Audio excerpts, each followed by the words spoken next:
4 years ago, I launched my web design business with no experience and almost no portfolio. And yet when those first clients got on the phone with me, not one of them questioned my experience or my prices. And this meant that within weeks, I was able to go from never having charged $500 to booking clients at $5,000 plus. And I didn't have anything special. I didn't have any connections. I wasn't crazy talented at anything in particular. And I wasn't the confident person that you see in front of the camera now. I was a shy introvert, doubting if I actually had what it took to attract clients and build my own business. And so in this video, I want to take you through the exact steps that I took in those first 3 months to transform my positioning, my business, and my mindset in order to attract those first clients and book them with ease without having to use cold calling or pushy sales tactics or complicated email funnels. This is a question I get asked time and time again. How do I position myself as an expert when I don't feel like an expert yet? I have no experience, no portfolio, no testimonials, no proof that I actually know what I'm doing. And the thing is, if you wait until you feel like an expert, you feel confident enough before you start, then you will never start. You are never going to feel confident when you're just starting out. But the truth is, it doesn't matter how you feel. It doesn't matter what you believe about yourself. It only matters what your clients believe. And your clients don't know how old you are, how much experience you have, or how many other clients that you've worked with. When you come across someone online, you can't tell any of this about a person. Nobody knows you're a newbie unless you tell them. And so in this video, I'm going to help you fix the 3 biggest mistakes that you're making in your website, your marketing, and your mindset that are making you look like an amateur and not an expert. So first up, your website. Often when you don't feel confident in your experience or what you have to offer, then the first move is to overcompensate. You think you need to gather as much information and evidence as possible to fill up your website, so you end up with tons of irrelevant and confusing information, a huge portfolio of mediocre work, and a long about page filled with irrelevant information and experiences. This is a huge giveaway that you're an amateur and not an expert. When you're trying to look professional, less is more. So first up, instead of trying to build out an entire website, which you really don't need, and I'm a web designer, so you can probably trust me on this, all you need is a sales page outlining one very clear offer. And this is actually great news for you, especially if you're at the beginning stages of your business and you feel inadequate because you don't have the experience to offer all these different types of services. The easiest way to position yourself as an expert is to pick one thing to really focus on and become great at. Learn everything you can to deliver a really good service in this one thing, and then you can expand from there. And the interesting thing is that by offering only this one service, you automatically make yourself look like the expert. For example, if you want to offer web design because you know a lot about copywriting, but you know absolutely nothing about user interface design or building an actual website, then just offer copywriting. If I am a high ticket client looking to invest in copywriting, and there are 2 options between a web design agency that offered a range of different services, copywriting being one of them, or someone who had only one service and it was copywriting. If I am a higher budget client who is more concerned about the results I'm getting over getting a bargain, I'm probably going to choose the person who only offers copywriting because I would presume that it's their specialty and they're going to be better at it. So by narrowing it down to one service that you can deliver really, really well, you've automatically positioned yourself as an expert without doing anything. And the second thing you need to know is how to present this service. When you're presenting a service to clients, you don't sell how, you sell why. This is the only thing that they care about. And so what I mean by this is, even if you do offer a range of custom solutions for clients that include a mix of web design, brand identity, marketing, and advertising, these are all how. And clients don't care about how, they only care about why. And so the best way to present this as a service is under one very clear value proposition. For example, grow your online presence with a powerful design partner. One clear service that offers one clear result. And if you do want to present more than one package on this sales page for different types of clients, then you don't want to give people too many options. And this is because of the paradox of choice. If you give people too many things to choose from, they're far more likely to just choose nothing at all. And so if you do want to offer more than one package or service, 3 is the optimum amount. You want a budget option, a mid-tier option, and then a high-priced premium option. It doesn't even matter if you think that the premium option is so expensive that no one will ever go for it. Pricing is all relative. There is no cheap or expensive. It's all relative. So the purpose of this premium option is to become a price anchor. This high ticket option over here makes this middle tier option look like a complete bargain compared to the premium option. And so it increases the perceived value of this middle package. And so by having these 3 options, they're going to be the clients who are budget conscious and will automatically go to the cheapest one. Then you'll get the people who are most concerned with results over budget, and so will automatically opt for the most expensive one. But most people are going to fall somewhere in the middle. So by having these 2 options either side of it, you increase the conversions to your middle option. So the most important thing on this landing page is that you just make it very clear, this is my service, this is how it works, with a clear 3-step process, and here's the button to work with me. I actually had very little on my sales page other than this. The simpler and easier you make it for people, the more likely you are to convert people to your offer, and the more likely you are to come across as an expert. And everything else that I put on this page was very carefully curated to increase the perceived likelihood of someone achieving the results they want if they choose to work with me. And the way that you do this is through your portfolio and your testimonials, but you really don't need a lot. The key here is quality over quantity. So in terms of my portfolio, I had very little experience or client work when I first started. So what I did was carefully curate 2 portfolio projects to show only the very best of what I was capable of. So at the time, all I did was build out 2 example landing pages, not even a full website. That was it. One was a landing page I'd built for my sister,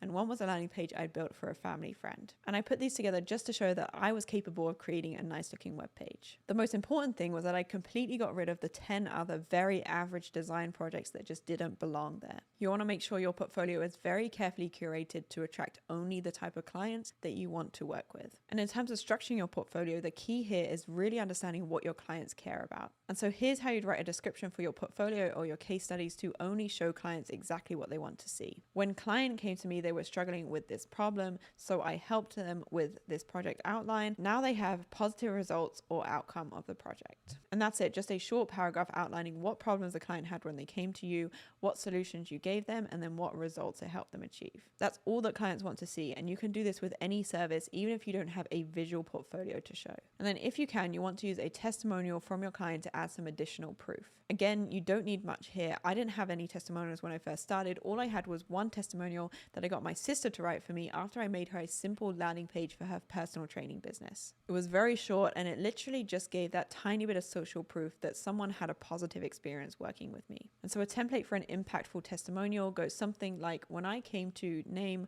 I was described initial problem. Since working with them, I've seen specific results or improvements, and I feel positive emotion.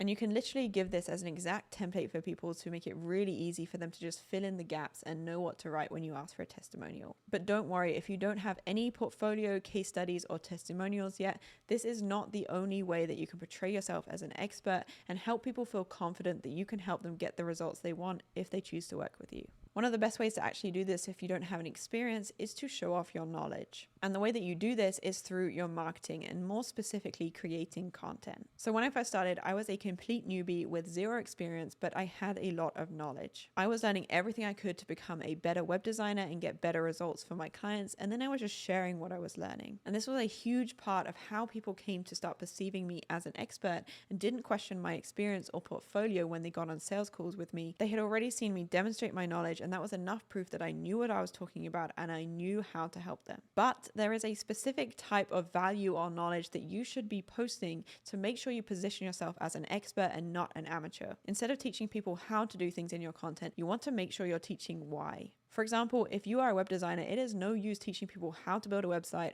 how to create a landing page, or how to create their branding. If you do this, you are only going to attract people who are wanting to learn how to do this themselves. Other people in the beginning stages of their business looking to DIY their own website, and they just see you as a free source of information. But instead, when you start teaching why the thing matters, what painful problems it solves for them, and the results that it helps them get, then you start attracting people who are looking for outcomes. They are looking for a result to help them, and they don't want to do it themselves. So you teach people why you use certain strategies when you're working with your clients and what results it helps these clients get. For example, increased conversions, better qualified leads, and more money for their business. And when you start creating this type of content, people start to see you as the person with the knowledge and the expertise to help them get what they want. Now, I know this is when the imposter syndrome kicks in for a lot of people, and you start thinking, but why would anybody listen to me? And this is where you have to position yourself as the guide and not the guru. You don't need to be the all-knowing guru in order to share value and help people. You're just a guide, sharing what you know, sharing what you're learning, and hoping that someone will get value from it. If I've done a lot of research on a topic that could genuinely help other people, why wouldn't I share it with them? So let your imposter syndrome fuel you to be the very best at what you do and get better and better results for your clients. My imposter syndrome has continuously pushed me to over-deliver and become the best at what I do. When I just started out, I was doing a huge amount of research just to prove to myself and others that I knew what I was talking about about, and then I was just sharing what I learned in my content. You really don't need to pretend to be something you're not. Be yourself, be honest, and share your personality. Every single one of those first clients that booked in a sales call with me said something like, I saw this useful tip that you posted and I just really liked your vibe. And so if we take a look at the journey that these first clients took before reaching out to me, they saw my content, they found it helpful, which proved that I knew what I was talking about. They liked my vibe, and so they connected with me on some kind of personal level and decided that they trusted me. Then they went to my website and it was clear what service I offered and how it helped them. And then if they needed that additional reassurance or proof that I was capable of helping them, then they could look at the 2 very carefully curated portfolio projects, which proved that I was capable of making a nice looking website and boosted their trust in me. And it's honestly as simple as that. You don't need as much as you think you do to convince people that you are capable of helping them. Now, it's here in this next step where a client has reached out to you and you get on a sales call with them that most people trip up and give themselves away as an amateur. And to fix this, you have to fix your mindset. Your biggest asset when it comes to helping people trust you and see you as an expert is your confidence. I found this post the other day that perfectly describes the problem most people have when they're first starting out in their business. The first sale you must ever make is to yourself. If you don't believe in your service and how it helps people, and you don't believe what you sell is worth the price you charge, then your clients won't either. It all comes down to your own conviction and self-esteem. You have to prove to yourself first that you are worth what you're selling. And I know that this is not always an easy thing to do, but here are 2 things that I did to 10x my confidence when going into these sales calls. First of all, I solved the problem for myself first to give myself the confidence and prove that I could do it for others. What do I mean by this? Well, I was selling brand and web design services, and so the first thing I did was build my own website. I said, I'm going to put myself out there, and if no one hires me, I guess I didn't build a very good website, and so no one should hire me anyway. This meant that when those first clients reached out to me, it boosted my confidence because I had clearly proven to myself that I was capable of making a website that attracts clients. But you have to put yourself out there first to prove that you can do it. And the more you do that, the more proof you build, the more confident you get. Confidence comes from action. There's never going to be a magical moment where all of a sudden you feel ready and you feel confident before you start. And the second thing I did to build my confidence before going into those initial sales calls was having very clear templates and a clear client process to follow. This is one of the biggest things that separates the amateurs from the experts. When an amateur freelancer gets on a sales call, they often let the client take the lead and tell them what they need. And while it's important to listen to your client and understand their problems and their goals, you then have to be confident taking the lead and guiding the conversation to get them to the point where they feel ready to hear your pitch and ready to work with you. And so when I got on a sales call, I already had a template or a script. I knew exactly what questions to ask, and I was able to take the lead and walk them through exactly what it looked like to work with me. And so if you want to use this script, then you can steal my entire client process for yourself by watching this video here.